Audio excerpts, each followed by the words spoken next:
አንድ V8 ቢሸጥ የሁሉ ቲክቶከር የሚፈጥረውን ግርግር አንድ V8 ይመልሷል። አንድ V8 ከደብረጽዮን ከሚያጅቡ 10 እና 20 V8ዎች አንዱ V8 30 ሚሊዮን ብር ቢሸጥ የሁሉ ቲክቶከር የፈጠረውን ግርግር ጸጥ ያደርጋል። ተተው ይሄደ ማንንም መርዳት አይችልም። ቲክቶከሮቹ አንድ መኪና ሙሉ መድኃኒት ካሰባሰቡ ለፌደራል ነው ይዘው የሚሄዱት።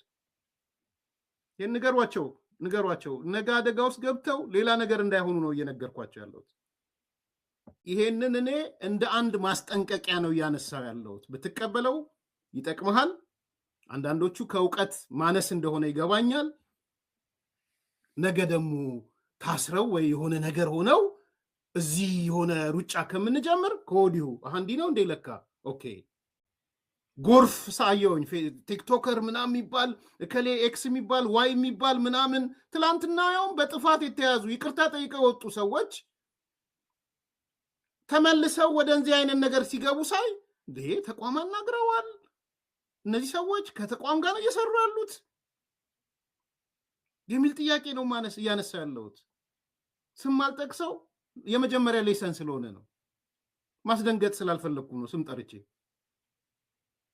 ከመንግስት የተወሰኑ አካላት ጋር አውርቻለሁ፣ ግልጽ እንድትሆኑ በቃ። በዚህ አጋጣሚ እንደዚህ አይነት መረን ይለቀቅ እንዴ አዜብ መስፍን ከኢትዮጵያ ሁለተኛ ቢሊዮነር የሆነችው አፍሪካ ኢንሳይደር $4 ቢሊዮን ንጹህ ገንዘብ አላት ብሎ የተናገረው ከየት የመጣ ነው? ከትግሬ የተዘረፈ አይደለም እንዴ?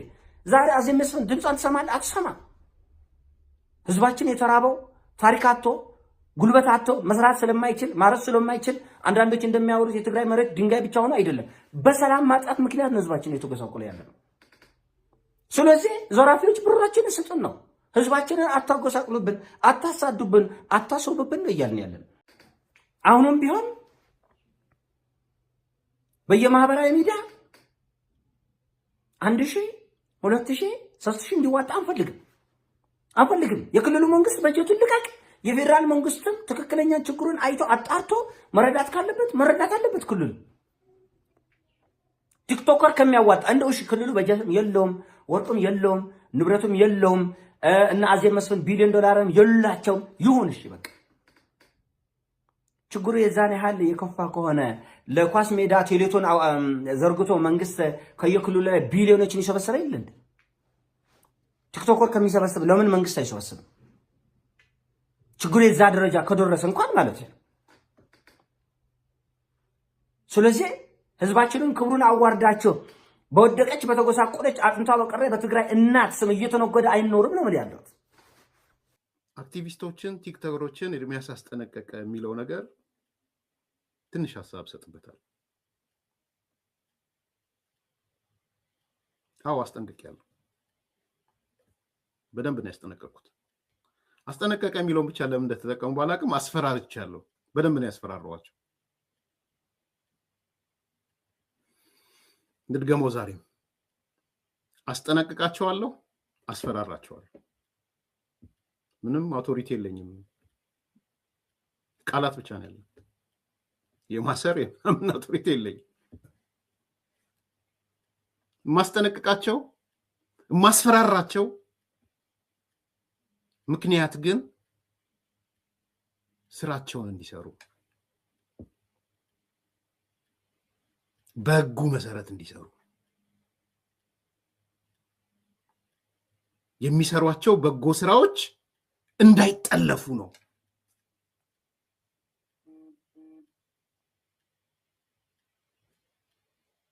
መሳሪያ እንዳይሆኑ ነው። ኢንስትሩመንት እንዳይሆኑ ነው። ማስጠነቀቃቸው ችግር ውስጥ እንዳይገቡ ነው። እኔ ችግር ውስጥ ገብተው መተው ፕሮግራም አልሰራም፣ ደስ አይለኝም፣ አላተርፍም፣ በእነሱ ችግር አላተርፍም።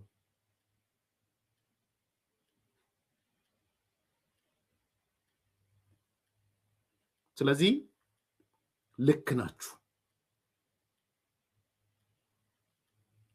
ስመለከታቸው የህግ ክፍተት እንዳላየው፣ የአሰራር ክፍተት እንዳላየው፣ የተለያየ ልጅነትም አየው። እኔ ደግሞ ቢያንስ 2 ፀጉር አውጥቻለሁ።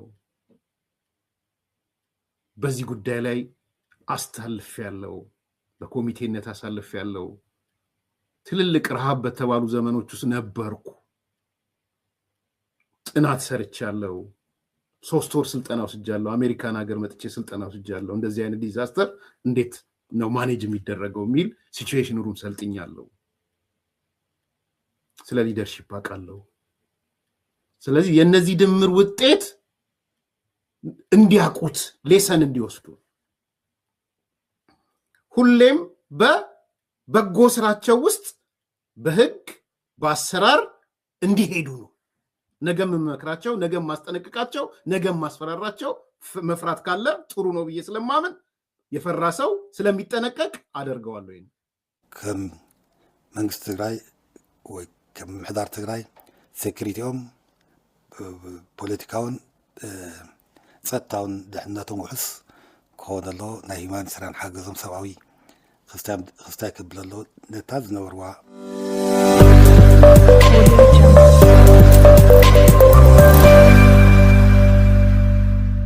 ወደ ጦርነት ልንገባ እንችላለን። ጀነራል ታደሰ ወረደ ተፈናቃዮች ካልተመለሱ ጦርነት ሊከሰት ይችላል ሲሉ ጀነራል ታደሰ ወረደ ተናገሩ።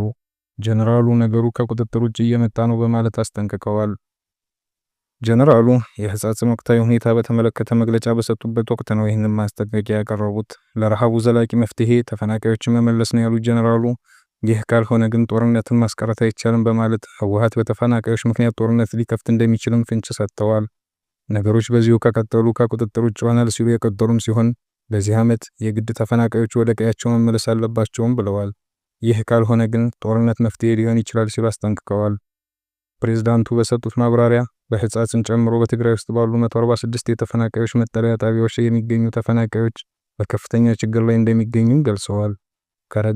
ከረድኤት ድርጅቶች የሚሰጠው እርዳታ በወር 16.1 ኪሎ ግራም መሆኑን የጠቀሱት ፕሬዝዳንቱ ተፈናቃዮች ለወፍጮ፣ ለልብስ፣ ለጨውና ለሌሎች ወጪያቸው የሚሸፍኑት ከዚሁ ከሚሰጣቸው ወርሃዊ የእህል ድርሻ መሆኑን ለከፍተኛ ማህበራዊ ችግር መጋለጣቸውን ተናግረዋል።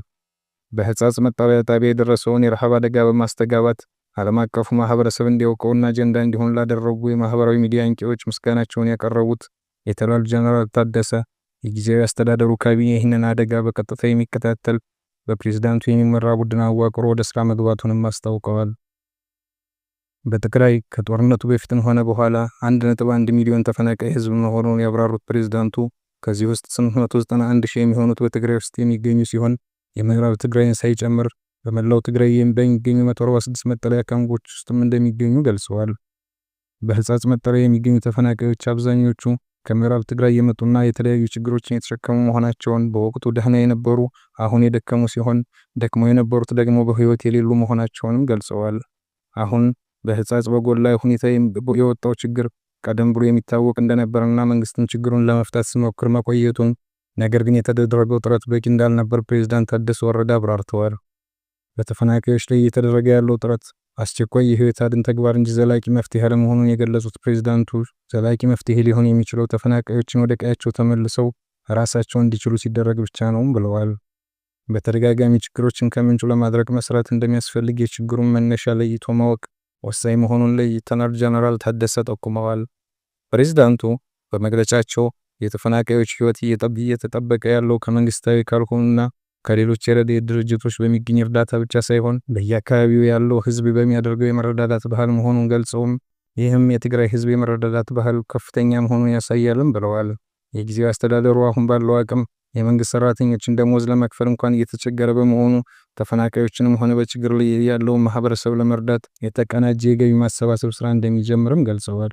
የ2018 ጊዜያዊ አስተዳደሩ ዋና ዕቅድ ተፈናቃዮችን በደህንነቱ በተጠበቀ ሁኔታ ወደ ቀያቸው መመለስና ችግራቸውን በዘላቂ መፍታት መሆኑን የገለጹት ሌተናል ጀነራል ታደሰ ይህንን ተግባራዊ ለማድረግ የፌዴራል መንግስት በመላው ኢትዮጵያ ህዝቦች እንዲሁም አደራዳሪ ተቋማት በቁርኝት እንዲሰሩ ጥሪ አቅርበዋል። በጸለምቲ አካባቢ የተደረገው የተፈናቃዮችን የመመለስ ሂደት ላይ የታዩ ችግሮች በምዕራብ ትግራይ ተፈናቃዮች ላይ እንዳይደገሙ መስራት እንደሚያስፈልግም ገልጸዋል። የሚደረጉ እርዳታዎች ግን ቀደም ሲል ሲደረግ እንደነበረው በአደጋ ስጋትና ዝግጁነት ኮሚሽን በኩል የሚከናወን መሆኑን ጠቁመዋል። በጤና ረገድ ደግሞ ህዝቡ የጤና መድህን ተጠቃሚ በማድረግ ዓመታዊ ክፍያው እንዲፈጽምና ነጻ ሕክምና አገልግሎት እንዲያገኝ ማድረግ እንደሚያስፈልግ ፕሬዝዳንቱ በመግለጫቸው አሳስበዋል። ሌተናል ጀነራል ታደሰ ወረደ ያጋጠመውን አደጋ ለመመከት ሁሉም ወገን እንዲረባረብ ጥሪ በማቅረብ መግለጫቸውን አጠቃለዋል።